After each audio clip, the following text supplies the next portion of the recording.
Talking today with retired Air Force Lieutenant Colonel Edward Saylor. In April 1942, Mr. Saylor participated in the Doolittle bombing raid over Tokyo, just 4.5 months after the Japanese attack on Pearl Harbor. In that raid, Colonel Doolittle led 16 B-25 bombers, each with a 5-man crew, off the deck of an aircraft carrier, the USS Hornet, after it had brought them within several miles of Japan. Mr. Saylor was an engineer gunner on plane number 15. After dropping its bombs, plane number 15 ditched in the ocean when it ran out of fuel trying to reach an airfield in China. Mr. Saylor, along with David Thatcher of Missoula, are two of the native sons of Montana who participated in the raid, and they are two of the 4 raiders still alive as of the date of this interview, April 23rd, 2014. Mr. Saylor is 94 years old and lives with his son and daughter-in-law in Enumclaw, Washington. This interview is being done for the Montana Military Museum at Fort Harrison, Montana, and I am Dave Cogley, a volunteer at the museum. Mr. Saylor, thank you so much for being willing to do this interview with us. It's an honor to get to speak with you about this historic event. Thank you. Can you first tell us a little bit about your family's background in eastern Montana? It can be a long story. But actually, yeah, I was raised on a cattle ranch in Montana. My dad homesteaded in 1902 or 3. That ranch is still in the Saylor family 112 or so years later. We were kind of pioneers to that part of Montana. We had no electricity, no running water. The nearest city, the only city in Garfield County of Jordan, was a population 300. So there was no industry around there. So there was 5 of us boys, and the ranch would not support 5 more families, so some of us had to go out into the world. And Brother John and I decided to join the old Army Air Corps and be airplane mechanics. There was an advertisement in the post office that said mechanics made $72 a month. And I believed it. So that was good. 1939, on the 7th of December, of all dates, we joined the Army Air Corps. And I went off to mechanic school for about 8 months and learned all about airplanes. I wanted to see if I could understand why they could fly, what the real thing was. My dad, I had never seen one. Dad would point up the sky once in a while and say, "That's an airplane. It has people on board." So I said, "Wow, how do they keep that thing up there?" So that was one of my interesting aspects of joining. Yeah. So I understand you were more interested in being a mechanic or learning how those things flew than actually flying one or being a pilot. Yeah. I had no interest in being a pilot. Understanding an airplane was very close to an obsession. I had to know how it could happen. I still kind of wonder. You mentioned your brother John joined the service with you. Did you have other brothers, other family members that served also? Well, brother Dan, John and I and Dan all got overseas during World War II. And Dan was killed in Italy in 1944, up in the hills north of Maples. And John and I survived and came back. I stayed 28 years. I understand that everyone that flew with Doolittle volunteered for that mission, not knowing much about it. Yeah. And so can you tell me how it came about that you became part of that mission? Well, we went from Pendleton, Oregon down to Columbia, South Carolina, with all our airplanes. the 17th Bomb Group. We had 4 squadrons of 16 airplanes each. And while we were at Columbia, somebody came around asking for volunteers. They were for a classified mission. And I volunteered because I'd be going, I was a crew chief on the airplane and a flight engineer. I'd done all maintenance on the airplane and flew with it everywhere I went. And I volunteered because I'd be going on a job I already knew how to do, already trained for, and with the airplane that I'd been doing all the maintenance on anyway. So I thought that's probably the best offer I was going to get involved in the war, so I volunteered. So at that point, you didn't know that it was Colonel Doolittle at that point? I'm not sure when his name was surfaced, but I knew that it was General Doolittle. Of course, I didn't know anything about General Doolittle. See, the part that I left out about joining the service was that here I was 19 years old, I'd never seen a train, never seen a bus, never seen a real city, and had never eaten in a restaurant. That was this kid. Never hardly ever got off the ranch. We had a little hospital and a high school in Jordan, that town that was 30 miles away on a dirt road by wagon and team of horses. So didn't get to any big city. I assume you graduated from high school in Jordan. Yeah. And did you there was a dormitory there, as I understand We it? boarded at the dormitory. And the first couple of years in the dorm, we paid our rent with beef and pork. We'd butcher a pig and take half of it to town and give it to there was a butcher in town, and he'd ration it out to the dormitory cook, and there was no cash money. The Depression was in full swing. And so there wasn't any money, any cash to pay board and room, so we did it with stuff. Okay, we've kind of gotten back to off the track of the Doolittle training. Yeah. You were an engineer on that and a crew chief on that plane. Can you kind of tell us what that involved? What did your job entail? Well, as crew chief, I'd done all the maintenance on the airplane, except for the radio and the armament. I didn't take care of that, but everything else, all the systems and electric, hydraulic, and what, engines, everything, I'd done all the maintenance on. I flew everywhere with the airplane. That made me a flight engineer, so I kind of wore 2 hats at that point in time. I see.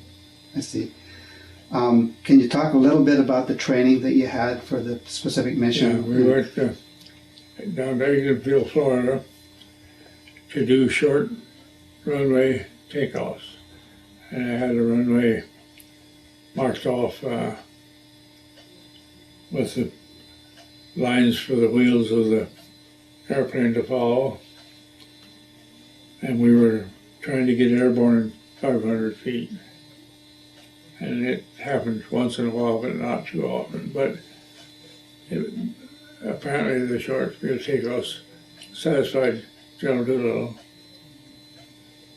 So he knew it was going to be Alpha Carrier, and he knew it was going to work a lot better than training. Because the carrier would be going 25 knots. It'd be about a 30-mile-an-hour headwind, and the acceleration of the engines, and we were all airborne. The runway was 457 feet. Everybody was airborne, except Ted Lawson from Crew 7. Yeah. He just kind of slid off the end of the flight deck, and we thought he might have went in the water, but he came on around. And of course his story is the book 30 Seconds Over Tokyo. That's his book. Yes. So, but well, we got off good. The airplane done real good on takeoffs. Part part of your training, I believe, involved low-level flying. How far off of the Earth's surface would you be practicing?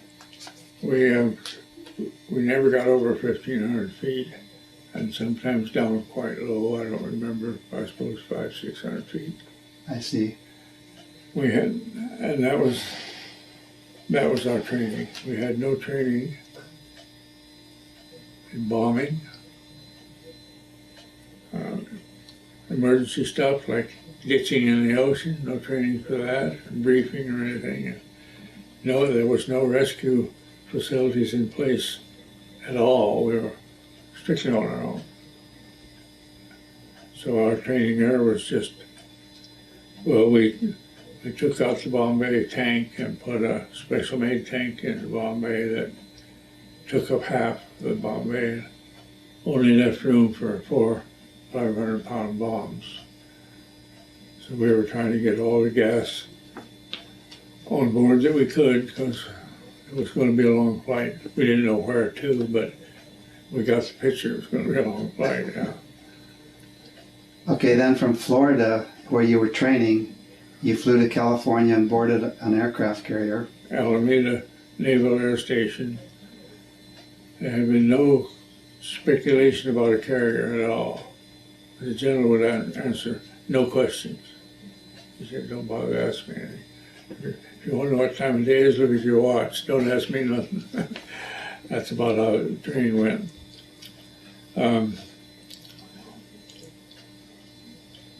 Yeah, we just headed out across the Pacific. All 16 airplanes took up the entire flight deck. So this meant that we just being transported someplace that we could operate on short takeoffs, somewhere in the Pacific probably. And so that sounded all right. That made sense. And about a day later, they had us reshuffle all the airplanes. And how the airplanes took up the back half of the flight deck. And that was a moment of truth. When did you find out what your mission was actually going to be? Well, shortly after they exposed our runway, pretty early on, we found out. People want to know how I felt about that. And I said, well, Navy was happy. They cheered. And the Air Force was kind of quiet. We didn't cheer. It wasn't what we'd hoped for. But said this task force was bound for Tokyo. Oh my gosh. That ain't what we hoped to learn, yeah. So were you scared or were you excited? I probably had mixed emotions, I was surprised because, well, this early in the war, there was no war news. I didn't know what was going on all over the world, really. A little bit about Europe, and of course we knew about Pearl Harbor. But it was pretty early in the war, so imagination fell a little short of figuring out what we were going to do until they moved the airplanes around and told us we were going to bomb Tokyo. So we continued across the Pacific, worried, I'm sure, a little scared, all the normal emotions that you might have, but nobody panicked. We just thought, well, then we got briefed on how we were going to do it, and it made sense that we could accomplish the mission. So all through those days, we still had hope of using our original plan, which meant getting within 400 miles of Tokyo, take off at dusk, bomb during the night, and land in China and gas up the airplanes and go on. And I had no navigation equipment other than a little magnetic compass, but the plan was to use celestial navigation at night, so that might have worked. And that's what we were thinking about during the rest of the trip. And we had hopes that we could pull it off. And well, before I get too far, I need to talk about my engine problem. Okay, that was one of the next questions. Go ahead. Well, I ran into a problem on my right engine that meant the airplane couldn't fly anymore. There was an oil sump on the engine that collected the oil after you shut the engine down. And it had a magnetic plug. And the magnetic plug picked up two of these little keeper horseshoes looking things. And that meant that the airplane couldn't fly anymore because these gears would ride out and run into another gear, and they ran all the accessories, hydraulic, fuel pump, magneto, everything. So it meant the engine couldn't run anymore. And so we had a little meeting down by the airplane, and General Doolittle said, "Can you fix it?"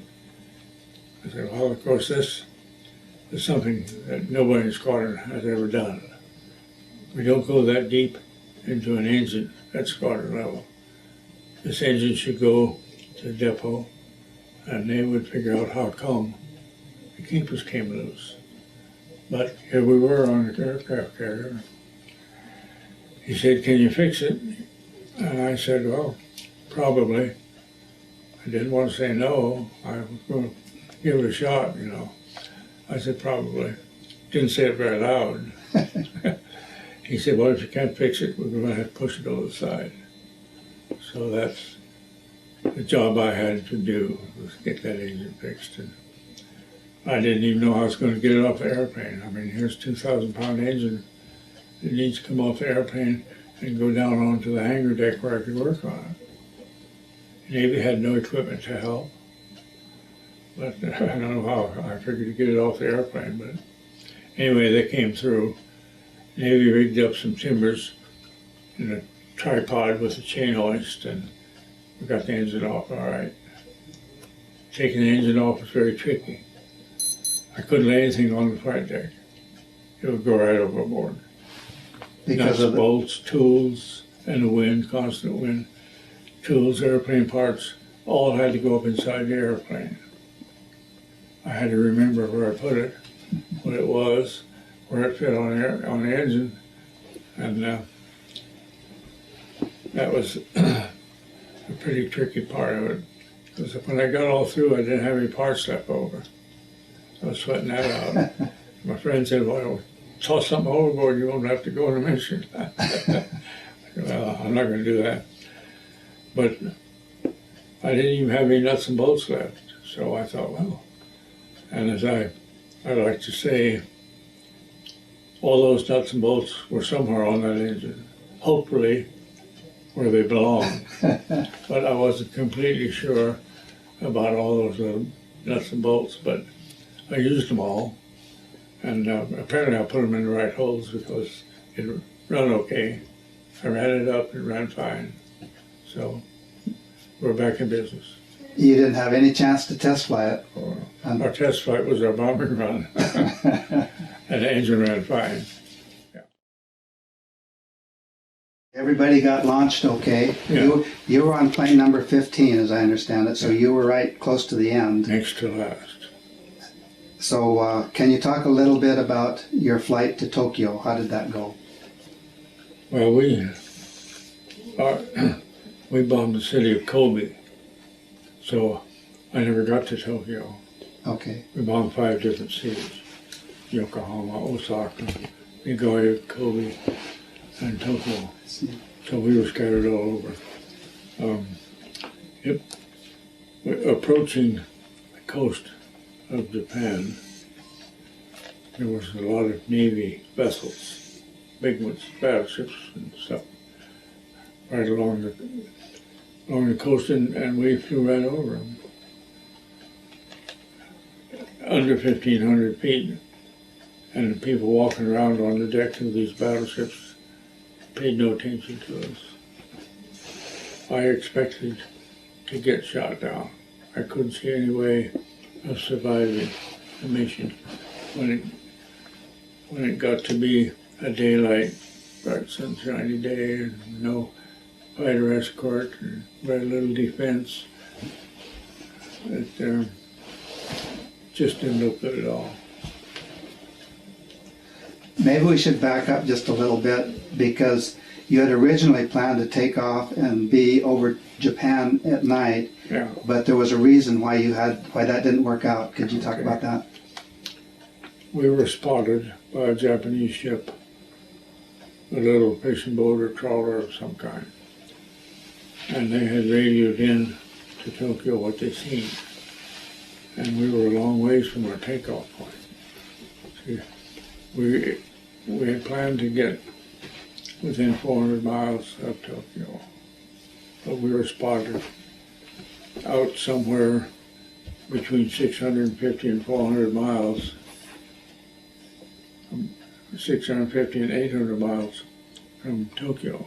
Mm-hmm. And of course the actual mileage depends on who's telling the story. Mm-hmm. I was told 400 miles extra at the time, so I stick to that. I'm not sure if it's right. We're spotted by this trawler, which the Navy sank, and then the voice came over the loudspeaker saying, Army crews, man your airplanes, and we were going to take off. And as I was crawling in the airplane, another crew chief offered to take my place. He was an ex-boyfriend of my future wife. And of course I was married, and of course he knew Lorraine. Still, we were all still friends. He offered to take my place. I said, no, I don't want to do that. So we wound up approaching the coast of Japan and seeing these big Navy ships out there. Couldn't figure out why they didn't fire at us, sitting ducks, you know. And went on across to Kobe and dropped our bombs there. So you flew in at about low level, maybe 100 feet or just off of the surface? Probably not 100, but 400 or 500. 400 or 500. We pulled up to 1,500 to drop our bombs. I see. And did most of your bombs hit their targets? Well, mine did. I'll show you a picture of our bomb site. And can you talk a little bit about that? That was an improvised bomb site, I understand. It's called our 20-cent bomb site. Lieutenant Greening, one of the pilots from Tacoma, said we didn't have a real bomb site. The Air Force had the Norden bomb site, highly classified, high altitude, so we couldn't use it. So Lieutenant Greening made this thing up somewhere en route, I'm not sure where. It just showed up on my airplane. And he took some scrap aluminum and built that bar. It was about a little over a foot long with gun sights on it. Hinged it on another flat piece of aluminum. And the idea was that the bombardier would look through those gun sights at the target. And then we had a little stop up on that scale there. And when he rotated that arm till he hit the stop, dropped the bombs. Calibrated for 1,500 feet altitude, 200 miles an hour. He put the stop right there, and he figured all that out. And it worked. We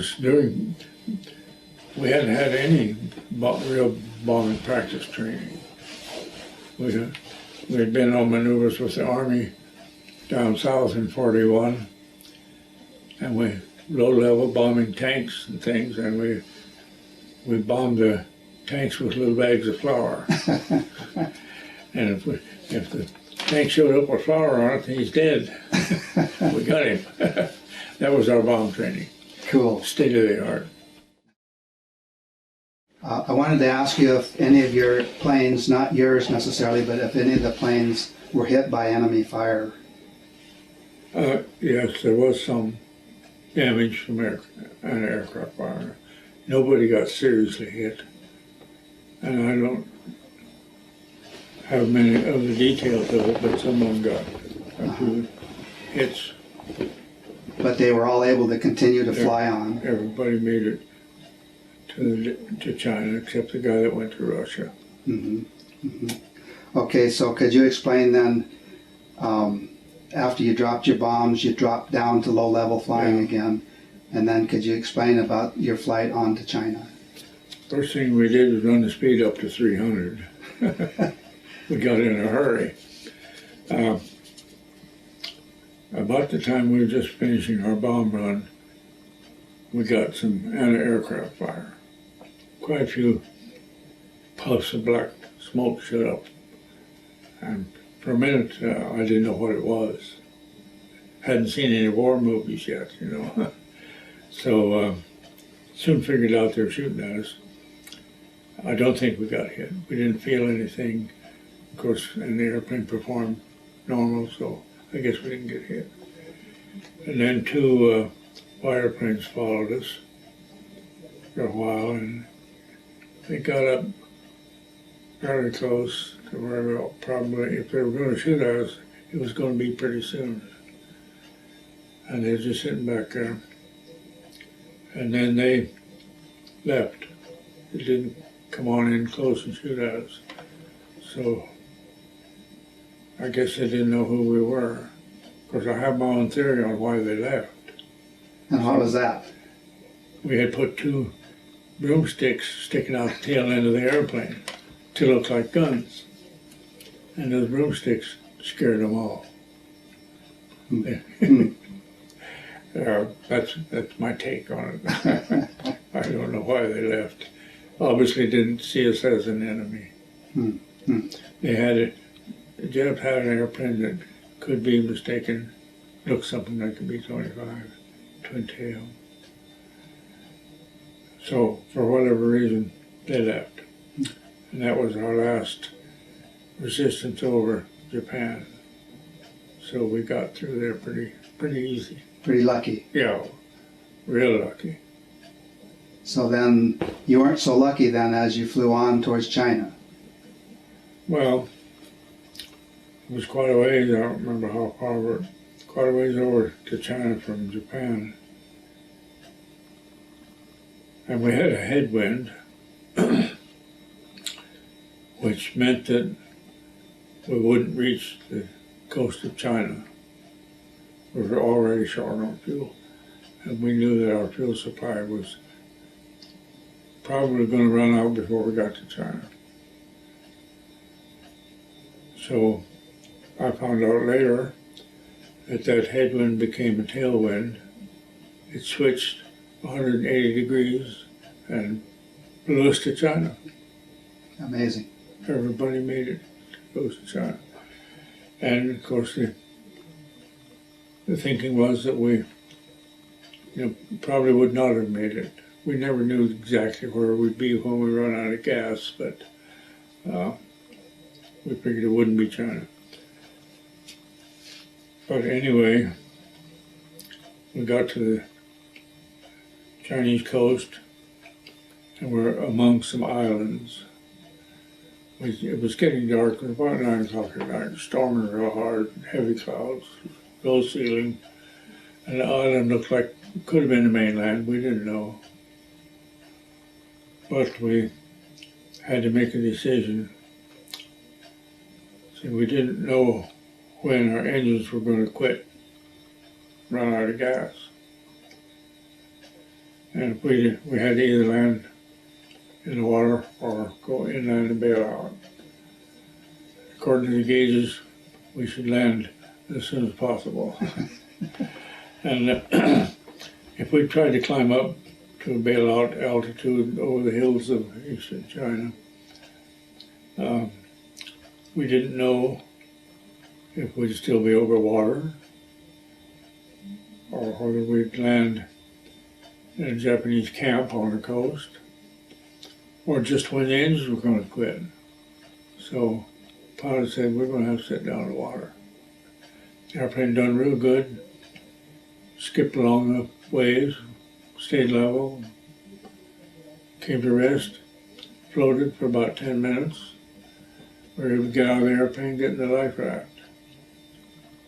Wasn't quite that simple, but I had trouble I was in the back end of the airplane because I had to launch the life raft when the airplane stopped.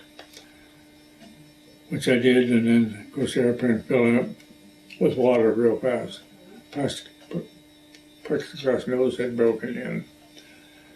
So I tried to get out my escape hole, and I couldn't get through the hole. I had a coat on. The hole was too small. I stopped. By now I'm underwater. I took my coat off and crawled through the hole. There I was out floating in the China Sea alongside the airplane, trying to find something to hang on to. I couldn't swim. So I was just trying to stay above water by grabbing some part of the airplane. And then I realized that I needed to inflate my life jacket. Now, if we had some good training prior to then, I would automatically just pulled it. But as it were, and a few seconds, not very long, I had that thought of, here I am in the China Sea and can't swim. So I got up on the airplane and we got in to a life raft, got ready to push off. And there's a part of the story that is partially true that I tell.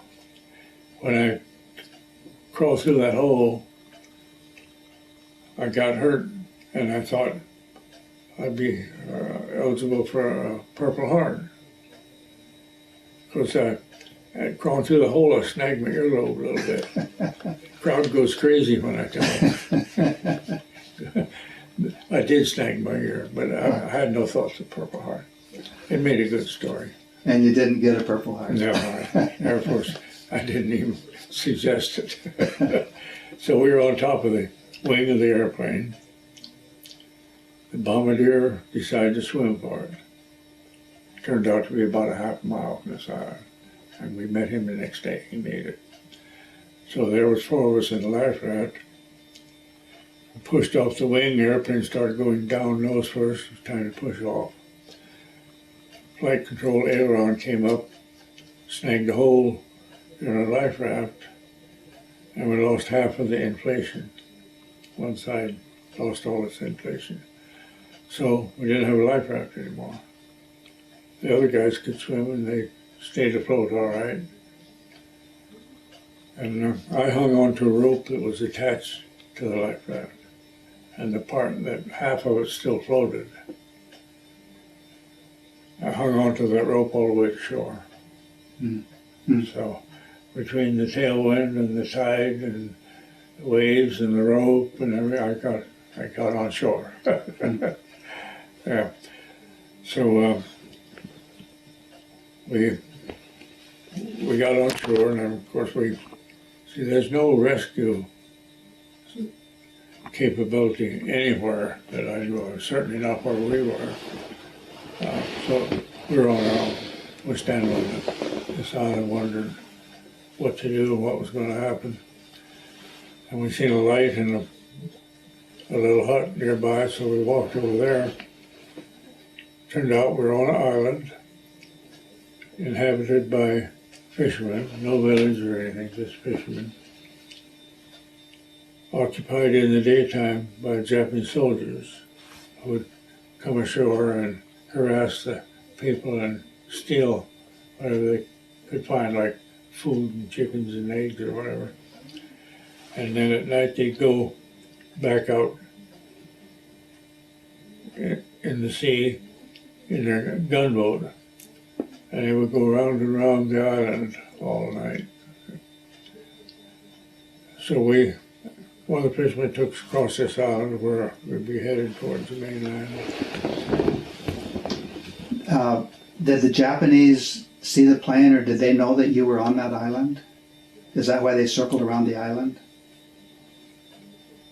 I don't know what they knew at that point, but this was their way of doing things. I see. They'd just come on shore in the daytime. I don't know what they knew. But by and large, the Japanese knew by then that they had been bombed. So we timed them. It took them an hour to get around the island. We got in this fishing boat and headed for the mainland, which turned out to be another island. We got to the second island, and so we had no communication with the Chinese. When we were in that little hut, somebody showed up with a book that had the flags of the world in it, and we picked out our flag, and we were among friends from then on, so they decided to help us. So going across to the second island, and by now it's middle of the night, it's very dark, and bandits stopped us out in the middle of the ocean. And we had been told that there would be bandits in that water, as well as sharks. Anyways, they stopped our boat, came right alongside us, hollered back and forth at the fishermen. We were under a tarp in the bottom of the boat, all 5 of us. And they decided our boat was too small to bother with boarding. It wouldn't be anything of any interest to them, so they left after a while. If they'd seen that tarp, it'd been daytime, they'd probably looked under that tarp. But I guess they didn't even see it. So that was a close call. There were several to follow. But we got to the second island, and we walked up a hill. We were on our own. We walked up a hill, pretty big hill. There was a Chinese pagoda on top of the hill. Went in there. The only person there was the preacher. That was his job. He didn't know what to do with us, and we weren't sure what we should do. The only thing we knew is that we had to go west, because Chongqing was out there, capital of China. That was a destination a couple thousand miles out there somewhere, and we would keep going west. Anyway, this preacher had a tin can about 6 inches or so in diameter and a foot or so high, full of wooden sticks. And he sat there shaking this can until 2 sticks fell out. So then he read the writing on these 2 sticks. And whatever he read was in our favor. So that decided him what to do about us. So there were pretty good words on those sticks. I don't know what was on the other sticks. There's a bunch of them in the can. But somebody made the right to jump out. So then he slid back a section of wall in that room, and we went into a cave about 10, 15 feet from the house, a little tunnel into a cave about the size of this little room here. And we spent the rest of the day, several hours anyway, in that cave. And the Japanese soldiers came. I used to sit there and watch their feet. There was a crack in the ceiling of the cave about 4 inches wide. I sat there watching those soldiers' feet go by, and that was kind of strange too. Not what I hoped to see. There was a Chinese, I'll call him a gorilla, I'm not sure what his status was, but he went into the cave with us. He had a long rifle. And we're sitting in the cave, and I'm looking at this guy, and he's got an ammunition belt made out of cloth wrapped around him 2 or 3 times. It was probably 10, 12 feet long, I suppose. And it was pretty full of ammunition. Everything from 22 to shotgun. I had to wonder if anything would fit his gun, and if his gun would really work, you know. So, but he was there to help defend us somehow, so doing what he could, but and I never told him my thoughts.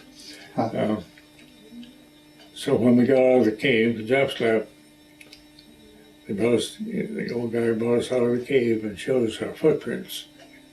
And there was mud around here and there. And it turned out that we had the only shoes on an island that had heels. And they had tractors to this building with our footprints. And there were no footprints leaving the building. So Wow. they had good reason to believe we were in it. And they spent several hours trying to find us. Why they didn't tear the building down, I don't know. Wow. But anyway, they finally left. And then he showed us the footprints. And another fisherman took us to the mainland. Mhm. No, wait a minute. We're on the second island. Another fisherman took us to the mainland. And that's where we found out about Ted Lawson's crew, number 7. Is that where you met up with them then? Well, there was Chinese there that knew about them. And they took us down to a little village where the crew was in a little hospital.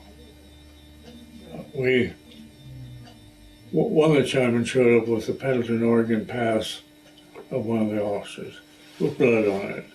Showed it to us, and we said, well, I guess one of the guys must have landed around here somewhere. Somebody's bleeding. And about then they told us something, sign language. Anyway, they took us down to this little village where the crew was in this little hospital. And I think we probably covered before that on my ship was the doctor. But he went into this little hospital and took the crew over. They were all banged up, cut and bleeding and everything. And Lawson's, one of his knees was completely shot. He said he left it on the dashboard. The tall guy. Anyway, gangrene had set in, and Doc White said that leg got to come off. Of course, there's no facilities there for surgery. Just more or less a first aid setup. So they proceeded with the procedure. The doctor that was there was not a surgeon either, but he knew a little bit what to do. The only anesthetic they had was a little bit of morphine, which they gave Ted. And by the end of the surgery, he was waking up, so they didn't have to tell him the bad news. He knew the leg was gone. So and we left the hospital, and Dave Thatcher, the crew chief on the other plane, went with us, and we left the rest of the crew and the doctor there in that little hospital. I understand that the other 4 members of Thatcher's crew were all pretty badly injured, Yeah. and they all stayed there with the doctor. Oh yeah, the pilot and co-pilot went to the top of the cockpit, knocked the hatch doors out of their way on the way out. Bombardier followed him and banged up his shoulders. No, navigator. Bombardier was still in the nose. And Dave probably told you he went through the nose, Yes. through the plastic nose. All cut up, but nobody else broke a bone. Dave was where he's supposed to be for a crash landing. He was sitting with his back to the bulkhead, and he didn't get hurt. But he probably told you the airplane had turned upside down. Yes. Getting full of water, Dave had a little problem getting kind of oriented to the fact that the airplane's upside down. So he finally found a way to get out, and he got out and helped the crew. They were in about 4 or 5 foot of water, helped them all to shore, and received the Silver Star for his efforts. Yeah. And I understand Dr. White also received a Silver Star for his efforts. He did too, yeah. So when you left from the first aid station, or left there, Dave Thatcher was with your crew. Yeah. The other 4 members of your crew, and Dr. White stayed back with the rest of Dave Thatcher's crew at that point. Yeah. So then you proceeded on to the west. To the west, yeah. I'd like to just interject too, your original destination, if you had enough fuel, was Quchao, China, I believe, where you hoped to refuel and then fly on to Chongqing. Yeah. We'd be landing at dawn, gas up and go on. So, going across the Pacific, that's the thought we had, that this might work if we're bombing at night. If we don't get shot down, we have a chance of But then when early takeoff changed all that. Yeah. So, since you were going to refuel at Chichao, I assume some of the Chinese must have known you would be coming, or you hoped to be coming. Well, they knew some airplanes were going to come needing gas, and beyond that, I don't have any idea what they knew. I see. They were going to install some sort of a beacon for us to home in on with the airplanes to find the place. And the beacon didn't get there anyway, so I don't know whether we could have found it. Yeah, that might have worked, but didn't get to use it. But the fuel ran out, so. Yeah. After you took off then, can you tell us about the rest of your trip to Well, Chongqing? there's these villages, there was nothing there to help us. I'm talking about the people on the island, but we got on the mainland, and we left the hospital heading on a trail, no real roads, just a trail, up over the hills, heading west. They got all their freight by people carrying it on their back over this trail, up and down the hills. It actually carved stair steps in the rocks. And sometime, second or third day, I don't remember it exactly, but we encountered a Chinese teenager on the trail, 14 or 15 years old, more or less. Spoke a little English. His family had been killed in the bombing, I think in Shanghai. I'm not sure where he was, but anyway, he was sort of an educated kid. And he became our navigator, our food scrounger, and our interpreter. And here's this little 14, 15-year-old kid, stayed with us the whole way till we got picked up and took care of us. Found us something to eat, about every day, something or other to eat. And then we did encounter some friendly setups. There was a British missionary there in one of the little towns we walked through.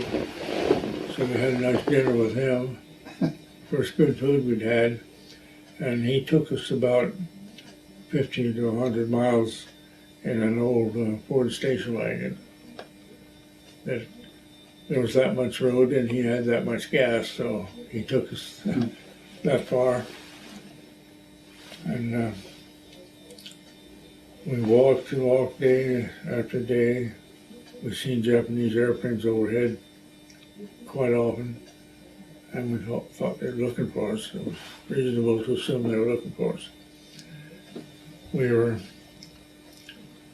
We did get a ride for a few miles in a little bus that held about 20 people. Charcoal burning motor, a little stove on the back end of the bus turned that charcoal into something that the engine liked. I'm not sure what it was. And so we went a few miles in that. And at one point, fighter planes were circling overhead pretty close, so we stopped the bus and ran into some trees. And they left. We later found out they shot up another bus, thinking it was us. Apparently thinking it was us. Oh. So that was kind of a close call there too. So we went on down the road and got to town. I think we got picked up at Hanyang. I hope David remembered the same. I think town. that's what he said, yes. So and it was a pretty good sized town. They had a runway there. That's where we finally got picked up. But during the few days waiting for pickup,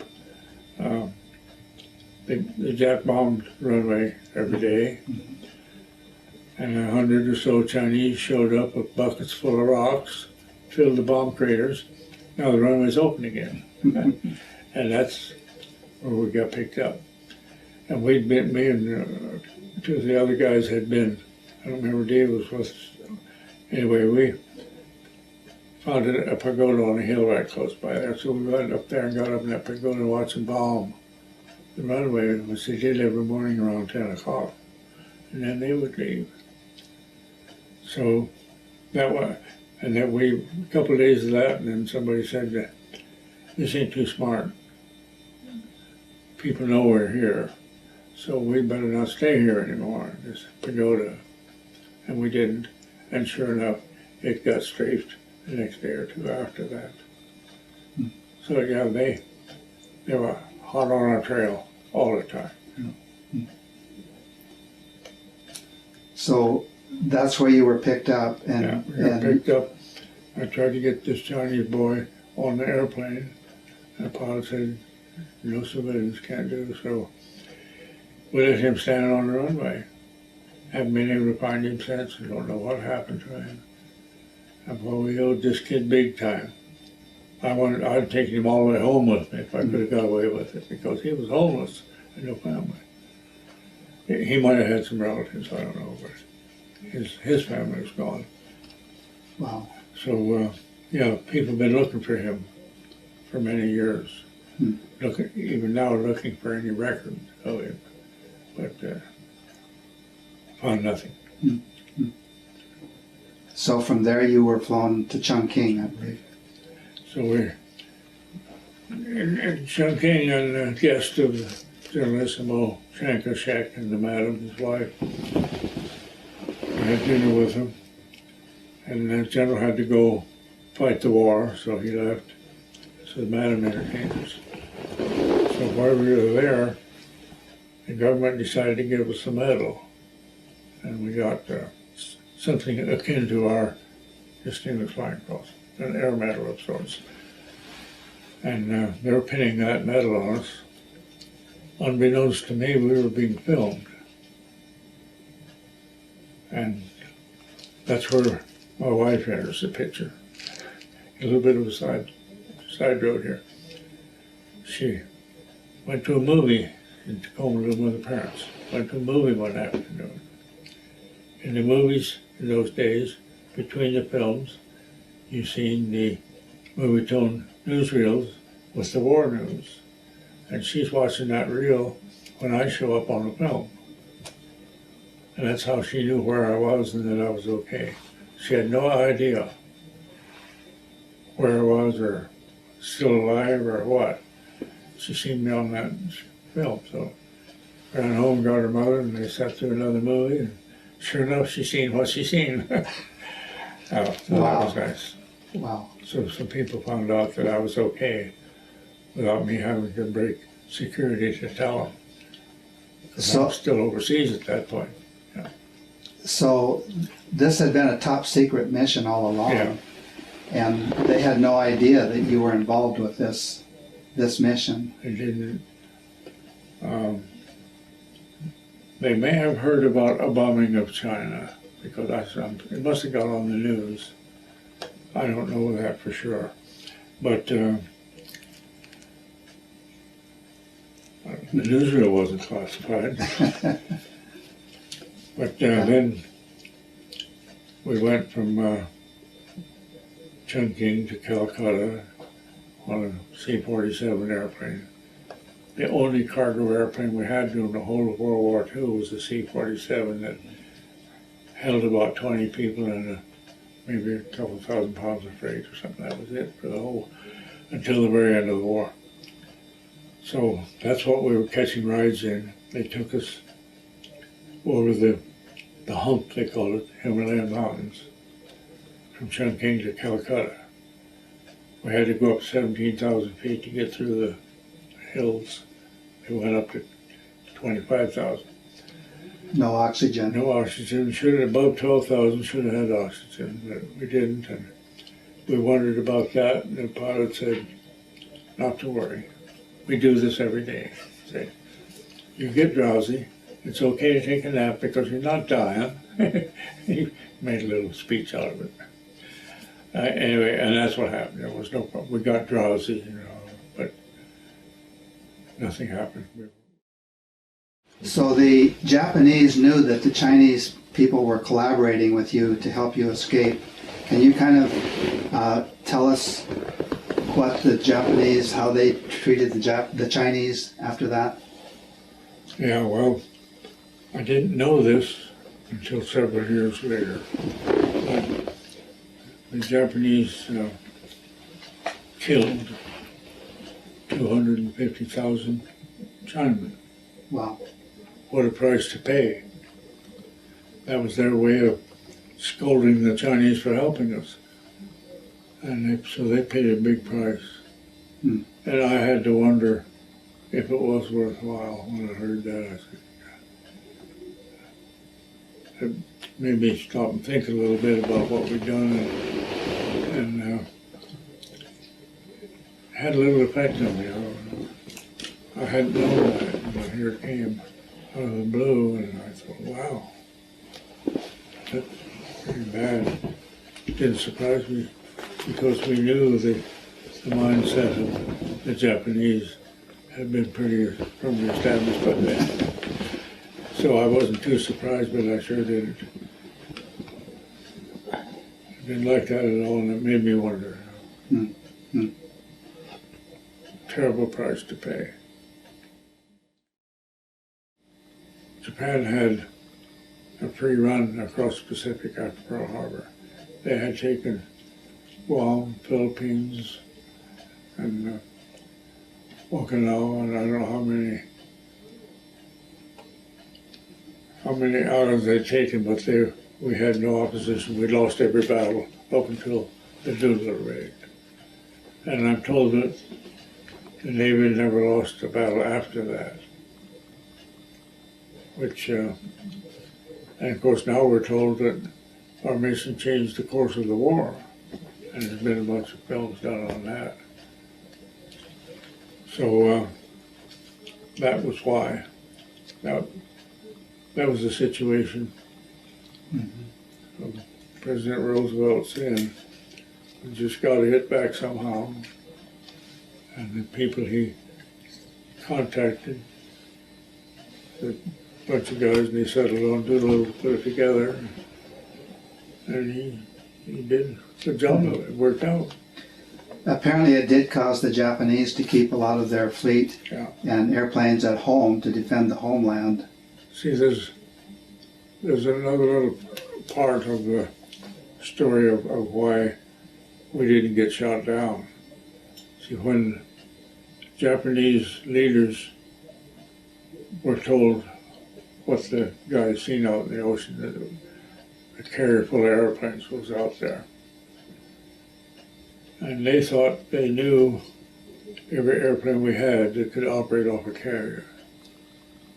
They didn't know, and that we would have to get within 200 miles of Tokyo and make it back to the carrier. They didn't know that we were never going back to the carrier, and that we had longer range airplanes, and we were already airborne. And they thought they had time to make their plans before we got there, and they made a bad guess. And that's why I'm here, I think. They also thought they couldn't be hit, so they had trouble taking it serious. So I'm told. But so we got in there and dropped our bombs without much resistance. Eventually then you wound up back in Washington, D.C., I believe, when the mission had been completed and you'd been flown out of China. What happened there? Can you talk a little bit about that? Well, we received a distinguished flying cross. Otherwise, we were debriefed for about a week every day, trying to find out all we could about what we've seen and done, And that was pretty much our time in Washington, D.C. I had a sister working there. She had a copy of the Jordan newspaper, which said that my wife was down visiting the folks on the ranch. And I had just gotten a furlough, so I thought, well, I'll stop there because I thought she'd be in Tacoma. So I'll just stop at the ranch first. So I got on a flight heading for the ranch. Lorraine was at the ranch, and how she got there is a whole other story.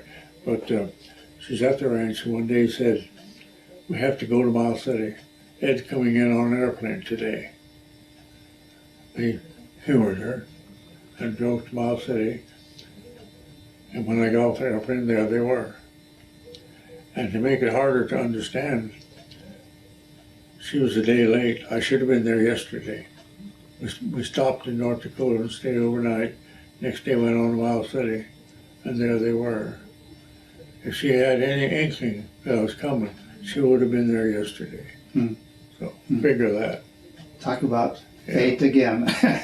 Yeah, so there was a lot of stuff, but I've been lucky my whole life.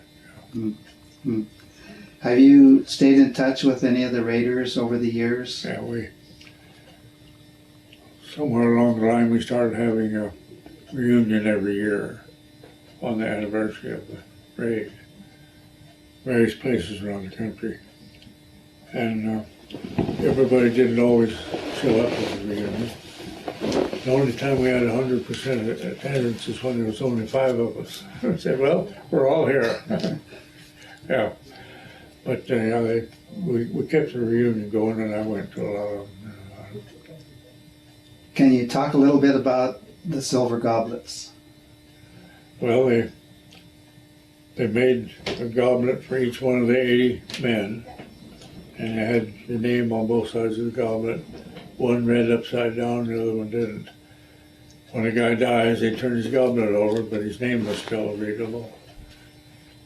And that goblet has appeared at every one of our reunions. We drink a toast to those departed. And it's now at the Air Force Museum in Dayton, Ohio. And we had a bottle of cognac. It's been called brandy or various names, but it was actually cognac, provided by Hennessy Company. And the last 2 guys were supposed to drink that cognac. Well, one of our recent reunions, when there was only 5 of us, he said, why are we going to wait until there's only 1 or 2 of us, or maybe none, for another reunion? So let's just call this the last. Let's have our last one. And that's how that happened. We had our last reunion down in Florida. Number 71, I suppose. And so nobody's going to drink the bottle. They opened it, we had a toast. And that was probably at the Air Force celebration. Air Force came up with their own brand of a final reunion and called it the Final Toast. And we had it at Dayton, Ohio, this last year. This last November. November, yeah. And we had a whole bunch of people there. Yeah, that was quite a celebration. Yeah, it was. Yeah. One last question. You were a sergeant when you went on this mission. Yeah. I assume you were enlisted during most of the war, but you wound up a lieutenant colonel at retirement. Can you just tell us briefly how that came about? Well, later in the war, I was in France, and I was given a direct commission. They called it a battlefield commission. They just more or less handed me the second lieutenant bars and said, "You're an officer," pretty much. Somebody had to recommend me. That's an amazing story that how you 2 guys, your 2 crews, got together in China. And out of all 16 airplanes, these 2 birds were closer together in China than any other 2 airplanes. And the doctor happened to be on one of them. So that was lucky for him. Huh? Lucky for the guys that were injured on. I don't know what. They were beat up and bleeding pretty bad. They might have all lived. I don't know, but they weren't up walking when I left them. How long did it take you and those injured guys to get out of China? How long were you in that process? I got out of China when we got to Chongqing and flew to Calcutta, and that was a matter of weeks, maybe a month. Quite a lot of time went by there, dodging the Japs and everything, looking for stuff to eat. How about the other crew, the injured folks? I don't remember when they actually got out of China. They didn't go to Chongqing, as I remember. I don't know. But the one thing that is always pointed out is every one of you were volunteers, and every one of you had a chance to back out Yeah. if you had wanted to. You knew it was a dangerous mission Well, going I into guess it. all of us kind of had the same feeling. We're going to go do whatever we're told to do. It turned out this way. I don't know of anybody that had any second thoughts. Might have been, there was 80 of us. Might have been some second thoughts. But nothing surfaced until we were out in the middle of the ocean.